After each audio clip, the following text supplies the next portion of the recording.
Melihat sisa-sisa kemegahan bangunan Belanda, dapat dipastikan bahwa Pelabuhan Cirebon menyimpan cerita sejarah masa kejayaannya sebagai pelabuhan yang pesat aktivitasnya. Namun, sejarah menorehkan ceritanya bahwa Pelabuhan Cirebon sebenarnya sudah ada jauh sebelum zaman kolonial Belanda. Pelabuhan Cirebon awalnya itu adalah di daerah Desa Singapura ya, di daerah utara Cirebon yang pelabuhan yang sekarang ini.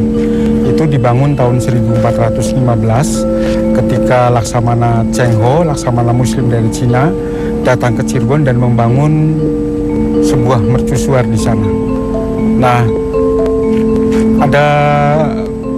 karena tingkat pelumpuran yang sangat tinggi di daerah itu, maka Belanda tahun 1865 memindahkan Pelabuhan Cirebon ke daerah yang ada sekarang ini. Ini adalah nama kadenya adalah Muara Jati atau dermaganya Muara Jati.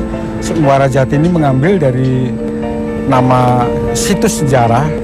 Pelabuhan Muara Jati merupakan nama pelabuhan yang pertama di Cirebon pada awal abad 15 itu, tahun 1415-an. Kemudian tahun 1865 yang tadi saya katakan dipindahkan ke tempat ini, dan dermaga ini dibangun sekitar tahun 1900-an pada masa wali kota Cirebon Haji Kumedi Safrudin. Nah, tahun 1970-an nama Pelabuhan Cirebon adalah Tanjung Mas, kemudian dipindahkan sebagai nama pelabuhan di Semarang. Emas di sini adalah diharapkan bisa menjadi tanjung yang berbuahkan emas, tetapi ternyata lebih membuahkan hasil priuk maupun perak, dan akhirnya dalam catatan saya nama Pelabuhan Cirebon itu pelabuhan tanpa nama. Cirebon itu artinya adalah caruban, yang artinya campuran dari berbagai etnis, berbagai bangsa, berbagai agama datang ke pelabuhan ini untuk mengembangkan usahanya, yang mereka sebut adalah kalangan saudagar. Para dayoh pendatang itu naik perahu dari Champa, dari Vietnam, kemudian Cina, dari Timur Tengah dan sebagainya, pada berlabuh di daerah sebelah utara Pelabuhan Cirebon yang sekarang ini.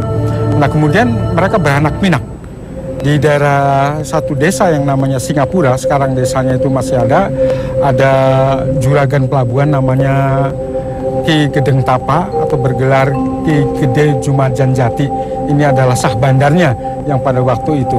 Tetapi pada tahun 1860-an, Pelabuhan Muara Jati di daerah utara itu sudah hampir tidak berfungsi karena tingkat pelumpuran yang sangat tinggi juga, yang sampai sekarang hampir tidak terdapat bekas-bekasnya kecuali mercusuar yang dibangun Cheng Ho itu. Nah, akhirnya oleh Belanda 1865 dipindahkan ke sini sebagai satu pelabuhan yang modern, sekaligus juga sebenarnya pembuangan air limbah. Jadi kenapa terjadi sedimentasi yang sangat tinggi? Karena memang Pelabuhan Cirebon dikepung oleh sungai-sungai. Pada sebelah selatan ada Sungai Krian yang sedimentasi dari Gunung Ciremai juga tinggi.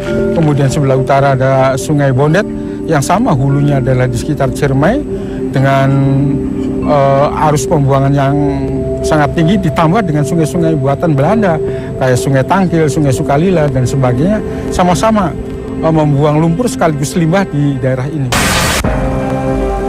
Pada masanya, Pelabuhan Cirebon pernah mencapai puncak kejayaan sebagai jalur lalu lintas perdagangan antar negara.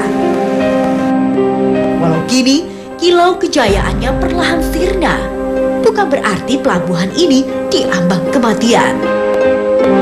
Arsitektur tua bangunan zaman Belanda sebagai sisa peninggalannya menorehkan cerita sejarah yang kelak dapat kita ceritakan kepada anak cucu kita, agar kelak mereka dapat kembali menorehkan kejayaan pelabuhan ini sebagai bagian dari kejayaan bangsa Indonesia.